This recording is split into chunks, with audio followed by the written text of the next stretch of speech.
du stockage des données personnelles et professionnelles dans les applications mobiles, avantages et inconvénients. Oui, justement, parce que am na ay avantages am na aussi ay inconvénients mais dinañ ci dellu si tuuti ak le professeur Youssef parce que je vous rappelle qu'il est professeur à l'ESMD de Dakar mooy école d'informatique bu nekk juste en face de Cheikh Anta Diop, je pense. Voilà donc tey li ñu gën a waxtaanee mooy avantage ak inconvénient li stockage des données dans les applications mobiles parce que tey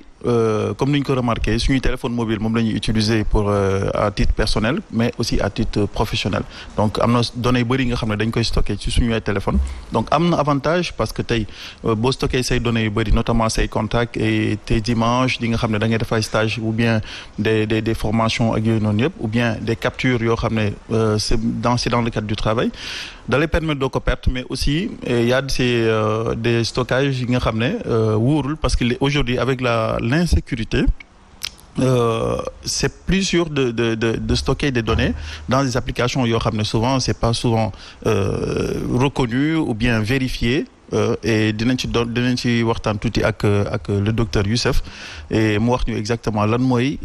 la gis ni loolu mooy avantage yu stocker des données professionnelles et personnelles dans des applications mobiles et pas n'importe quelle application d'ailleurs ak aussi lan mooy inconvénients yi docteur Youssef maa ngi lay bàyyi nga nuyu plateau bi. Merci beaucoup Tony maa ngi lay nuyu bu baax a baax di nuyu Asma Khadija di nuyu Tata Aïcha ak sama Nafisatu Fall sama mbokk naar waaw maa ngi leen nuyu bu baax a baax di nuyu waa Sénégal ñoom ñëpp di la baalu ak ci Tamxarit bi je souhaite à tout le monde une très bonne fête de Tamxarit et voilà que le chéri soit léger tout le monde. Voilà. Donc, on parle aujourd'hui de cybermenaces, de tout ce qui est sécurité des données dans les applications mobiles, de la cybercriminalité de façon générale. Cyber Momou, Asma Khadija, cyber Momou, ça s'écrit partout. On parle de cybercriminels, cybergendarmes, cyberassurance, cyber partout. Les Guinées, là, partagent, c'est une émission en live, cyber Tamkharit. Machallah. Tout naa ko cyber Tamkharit parce que sujet bi dafa am solo merci de m'avoir associé à ce plateau parce que xam nga nous sommes dans le même univers nous sommes dans le même monde aujourd'hui soo fekkee Ebola wala Corona boo amee ci Sénégal wala Guinée ñoom ñëpp données lépp dafa dina ko sentir xam nga léegi européen ak américain ñoo ngi jox vaccin gratuitement parce que soo fekkee maladie bi am na Afrique ñoom ñëpp dañ ko c'est comme si nous sommes dans le même avion dans le même bateau avion boobu boo amee problème ku nekk ci business class wala classe économique avion boo amee problème ñëpp dañuy am problème en fait lii tamit soo amee ay loolu moo tax ñu wax virus parce que virus informatique c'est comme virus normal. Donc virus boobu boo amee ci application wala ci appareil mobile nit yi dina connecté ci réseau boobu virus boobu mun na propager ci réseau boobu léegi du ñu ko wax sax virus ñu wax ko ver parce que boo amee capacité yu propager ci appareil ñu wax ko ver parce que mun na se déplacer léegi problème yi mooy lan la léegi problème yi c'est que sunu téléphone léegi c'est pas un objet personnel mais c'est plutôt un objet professionnel c'est un mini ordinateur qu'on a toujours et c'est sur ce mini ordinateur dañu stocker sunu données personnelles ak sunu données professionnelles tantôt sous des données où on ne sait même pas pourquoi on les a stockées des photos des vidéos te loolu day photo boobu wala vidéo boobu données boobu boo réeree dañu am problème yu bari parce que on peut nous faire chantage à l'image chantage à la vidéo le problème c'est que suñu waxee voilà téléphone léegi objet professionnel, mais on sait pertinemment que sur nos sociétés, la société africaine, jusqu'à présent, ça ne l'accepte pas. Pourquoi? Parce que bon, amé ce téléphone, bon, ce téléphone, c'est jabar du Nicolal, c'est d'homme du Nicolal, et bon, télé, nous gel ce téléphone, c'est un problème faillé, parce que Kharitou Jabari dit c'est Jekirbi de Valouche, parce que de le bail Galal téléphone, lolo xam lolo problème lu bari, parce que c'est vrai, man, je n'ai rien à cacher, mais peut-être Tony a quelque chose à cacher qu'il a partagé avec moi. Est-ce que c'est ma jabar warna ko xol? Est-ce que c'est ma frère wala c'est ma dom yi mu nek war nañ ko xol? Lolu xamna bon, c'est quelque chose qu'il faut qu'on le partage entre tout le monde. Il faut ñu yar sunu société yi, connect ci place am di yar famille bi, wax que voilà, ça c'est un objet maintenant, c'est un objet professionnel, ce n'est pas seulement personnel, mais c'est un objet professionnel. Il faut nous que préserver en fait. Effectivement. Mais côté entreprise, par exemple, quelles sont les mesures à prendre, par exemple, pour que nous avons entreprise, nous stocker ces données de façon sécurisée et de façon séparée. Nous pouvons séparer la vie privée de la vie professionnelle exactement de la Bougone. D'accord. Xam nga léegi boo bëggee installer benn application ci sa téléphone. Application boobu dina laaj nga jox ay autorisation. Autorisation caméra, autorisation ci mu jël SMS, autorisation boobu yooyu. Il faut ñu xoole bu baax a baax ban genre autorisation ñu jox suñu téléphone. Mais des fois ay application di laaj ay autorisation bu amul benn njëriñ ci application boobu. Il faut ñu vérifier lu tax application bi mu laaj ma dafa bëgg a accès ci sama SMS lu tax. Est-ce que application bi dafa war a envoyer ay SMS wala recevoir ay SMS. Mais sauf que am na ay application du bari doole. léegi boo installé par exemple WhatsApp wala Facebook sur ce téléphone, après le code d'identification de sécurité qu'on t'envoie, si tu es connecté sur le même téléphone ou sur le même appareil, l'application dina lire SMS automatiquement. Parce que dafa am accès à SMS te loolu il faut ñu ko xool bu baax a baax. Et des fois ñu bàyyi suñu téléphone ouvert comme ça, yow yaa gën a xam loolu, tu es spécialiste de la matière. Léegi c'est un passe-temps pour les jeunes même de deuxième année ou de la licence de créer un petit payload qu'on peut, si tu laisses ton téléphone juste pour 30 secondes, on peut l'injecter. Te payload boobu doo ko gis. Payload mooy lan la ti? Voilà. Payload mooy lan la ti ci wolof. Payload pour nga expliquer ko ci wolof day dina xaw a compliqué. Déjà fait, mais lan la application la bi ngeen di créer. waaw benn genre code la. application bu ndaw mun doo ko mën a gis sax soo bëggee doo ko mën a gis en fait mën nga installer ce téléphone te doo ko mën a gis te payload boobu mun na parce que duñ lay wax léegi WhatsApp dafa am chiffrement de bout en bout chiffrement de bout en bout mais chiffrement ci réseau boobu mais payload boobu mun na jël données yi mun na jël sa appel mun na enregistrer sa voix ci biir téléphone balaa ñu envoyé ci réseau boobu xam nga chiffrement de bout en bout loolu amul solo li parce que payload boobu day jël données bi avant que les données soient envoyées sur les réseaux avant que les données soient chiffrées donc mun na jël sa SMS mun na jël sa répertoire mun na sax envoyer SMS à ta place xam nga léegi mun nañu envoyer SMS à une personne menace de mort et autres si on sait pas par exemple voilà on peut dire que voilà c'est une vérité parce que le SMS est là mais on peut envoyer un SMS par exemple yow nga jël ko installé ko ci sama téléphone bi ñaata temps la fiy durer wala da ko ci c'est définitif loo bëgg a xam ci man da nga koy xam ci man ci téléphone bi wala benn timing bien déterminé moom lay nekk ci téléphone bi après nga récupérer waat ka soo fekkee payload boobu installé naa ko ba pare soo fekkee installé wul benn antivirus amul benn mise à jour payload boobu di nekk boobu du moment que vous êtes connecté dès que vous vous connectez j'ai accès à votre téléphone mun naa dempe sa SMS mun naa jël sa répertoire mun naa enregistrer sax loolu moo am solo loolu moo graaw en fait téléphone mi ngi nii dara mais waa ji mun na enregistrer ce qui s'est dit autour du téléphone mun na ko enregistrer mun na jël ay photo mun na jël ay vidéo ci sa téléphone ci sa caméra te doo ko sentir loolu sax xam nga boo gisee nit yi même yu seen ordinateur yi dafa am ay sticker pour cacher la caméra parce que aujourd'hui il y a des outils une fois qui sont installés sur vos ordinateurs mun nañu jouer ak seen caméra mun nañu def ay enregistrer ay vidéo ak ay images. Super. Maintenant concrètement qu'est-ce que lan la nit ñi war a def exactement pour ñu mën a sécuriser bien sécuriser seen téléphone ak seen ordinateur tablette de façon bon tout le monde sait que la sécurité à 100% ça existe pas mais au moins pour amoindrir en fait les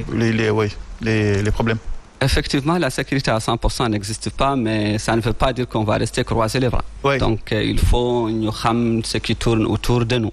Première chose, c'est qu'il faut verrouiller votre téléphone, c'est-à-dire votre ordinateur ou votre objet de connexion. Donc, il faut qu'il y ait un code aussi robuste qu'on ne pourra pas deviner. Code bobo, on ne le donne pas à d'autres personnes. Deuxième chose, il ne faut pas installer des applications des sources inconnues. xam nga léegi mu lay wax voilà man am naa version WhatsApp version boobu ku lay bloqué da nga koy gis ku lay caché ci statut bi da nga koy gis xam nga ñu comme Asma par exemple dafa peut-être elle est curieuse donc c'est une application bu am solo pour ñoom pour moom d'accord non peut-être j'ai dit peut-être c'est vrai waaw application boobu bu ko téléchargé de yow bu ko téléchargé di mën a bëtu yow la jox yow nga téléchargé ko di mën a bëtu man di la nëbbatu yow wax nga dëgg yaa wax dëgg li ma war a nëbb ak a bëri xam nga application boobu nekkul ci Play Store application boobu keneen moo def jël WhatsApp bu baax mais daf ko ajouté benn option di ko envoyé di ko partagé ñi ko installé boo ko installé da ngay am problème parce que da ngay installé application bu am source inconnue en fait et donc te application boobu bu nekk ce qu'on appelle cheval de Troie c'est-à-dire que derrière mun nay jël ces données mun nay voilà autre chose c'est il ne faut pas laisser le téléphone ou l'objet avec quelqu'un d'autre parce que la confiance zéro donc on ne doit pas avoir confiance à son mari. Bilaay la confiance n'exclut pas le contrôle waaye confiance moo lor ñu bëri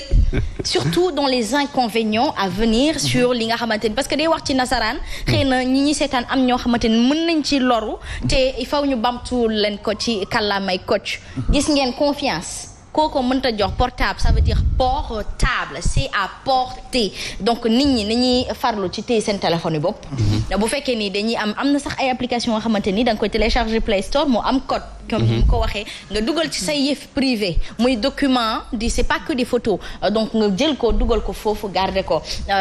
Tony Mancabou parce que c'est important mais non ces petits trucs de high-tech là yéen ñi les professionnels de high-tech en général yéen a koy xam donc àdduna tamit bu jaxasoo yéen la tout comme vous avez des avantages vous avez des inconvénients on est d'accord. waaw mais justement moo tax ma ne ñun bu ñu jógul wax bu ñu jógul wax def sensibilisation donc suñuy ay morom ñoom ñooy taxaw defar payload yooyu mu doon wax di ko envoyer ay nit parce que léegi mën na dugg sa téléphone sans pour autant mu am accès direct sa téléphone de façon physique donc mooy mail yi ngeen di jot souvent ou bien ay messages yi nga xam ne dañu di yónnee ñu ne Orange mi ngi def benn je sais pas anniversaire Orange ñu envoyer la benn lien wala benn kii ñu ne pour nga cliquer pour nga je sais pas quoi dis-toi que à chaque fois que boo cliquer foofu noonu mën na am ay questions yu ñu lay poser nga bës ci question yi nga def valider parfois boo valider c'est pas que da nga valider exactement question bi nga kii mais tu as autorisé benn accès ci sa téléphone boo xam ne yow mi sa bopp xam naa Youssef moom dina xam naa ne ñoom ñëpp ils étaient victimes de ça parce que ñoom ñëpp dañu gis ci réseaux sociaux xawlal xale bi vidéo bi elle s'est suicidée après que sa maman a vu la vidéo xawlal xale bi di voilà comment le serpent l'a mangé dans la piscine xam nga on est curieux on clique mais boo cliquer doo gis dara boo cliquer ça veut dire que jox nga autorisation accès ci le téléphone yow yaa ko jox en fait donc il faut ñu sensibiliser nit ñi pour ñu xam lan la ñu war a def te lan la ñu war a bàyyi xam nga loolu c'est la responsabilité de tout le monde il faut ñu yar nit ñi et c'est intéressant parce qu'on est maître de notre téléphone je vous rappelle bépp problème bu nekk sa téléphone rek yow yaa autorisé à ce que problème boobu moo dugg si parce que tout le temps muy virus muy vers muy payload yëpp ñun dañ leen di autorisé pour ñu am accès suñu ay téléphone bu ñu leen autorisé wul du ñu am accès téléphone donc il faut être très prudent maintenant comme toujours moyen de sécurité donc il y a des options qui sont dans les US actuels option boobu mooy chiffrement des données dans les téléphones c'est-à-dire que par exemple su ma jëlee téléphone yi nii dem ko yóbbu même soo fekkee su ma ko branché ci ordinateur mun naa dem pe jël données yu yëpp yu stocké ci téléphone boobu te des fois ñu jël téléphone et téléphone ñu jaay ko wala ñu jox ko keneen ci keneen ki même données bi bu ñu ko supprimer en réalité on l'a pas supprimé on peut toujours récupérer ces données donc am na option chiffrement des données de telle sorte que suñu jëlee téléphone bi après récupérer les données seront des données chiffrées qu'on ne peut pas s'en servir. Ok, super, merci Christopher, moi je pense que dañu war a gën a prudent ak téléphone yi c'est vrai que am na ñoo xam ne xamuñu ci sax lu bari mais des fois dañ ciy topp di ci def loo xam ne ba dugg ci fu ñu war a dugg comme tu dis. tey jii téléphone bi mën nañ ko jaay. ñu sàcc ko dem jaay ko. mais bu ñu demee comme branché ko ci ordinateur. on a les données yi ci nekkoon yëpp. et puis xarañteef goo xam ne tey jii ku ñu bëgg a dugg ci sa vie privée dañ ciy dugg donc vraiment attention surtout aux jeunes filles lu nekk la ñuy dugal ci téléphone yi éviter les photos. mettre des photos à gauche à droite di def ay.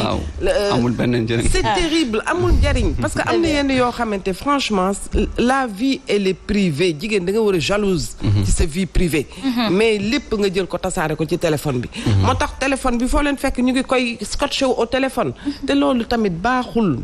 nañ ko éviter bu baax a baax am na yenn yoo xam ne kenn du ko def ci téléphone. parce que bu ñu demee ba loolu feeñ rek sa vie yëpp mooy basculer. nañ ci góorgóorlu c'est vrai que Christopher mi ngi sensibiliser tout le temps sensibiliser mais maanaam gën a sensibiliser rek parce que surtout ñoom peut-être góor ñi mën nañu am ki mais jigéen ñi surtout dañuy def yoo xam ne ci téléphone bi franchement nañ koy éviter. ñii dañuy samp doon laaj ne bu fekkee ni cliquer nga parce que man su may def météo damay gis continuer accepter et continuer mais c'est écrit en petite barre en haut continuer sans accepter donc boo vigilant wul mënoo ko gis waaye si toutefois bés nga accepter et continuer nga accepter nan ngay def pour réinitialiser sa mémoire ba tax ne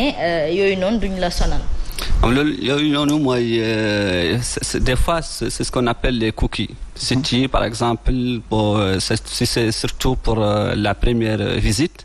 dañ la bëgg a am ay information ci sa localisation comme ça suñu defee publicité du léegi publicité ay des choses qui ne t'intéressent pas YouTube publicité ay cere ay genre des choses que vous allez utiliser en fait loolu mooy cookie en fait mais le problème c'est que des fois ñu wax la oui wala non boo bësee oui ça veut dire oui boo bësee non ça veut dire non ça veut dire oui tamit voilà ça veut dire que boo bësee rek am nga problème oui ak non yëpp même résultat lay joxe en fait. Très bien Aïcha waa Régie ñoo samp laaj naan bu fekkee ni da nga donné ci téléphone nga xas ko supprimer est-ce que day supprimer dëggantaan ci mémoire u téléphone bi am déet. bon xaaral ma bàyyi sama invité mu répondre. En fait dañu supprimer ci mémoire mais ça reste toujours dans les secteurs. Donc on a toujours des moyens de récupération mën nañu récupérer les données qui sont stockées dans les téléphones depuis sa création jusqu'à présent. Donc loolu mooy problème en fait loolu mooy problème bu am solo il faut que nit ñi ñoo ko xam parce que sinon si on veut donner les téléphones on peut toujours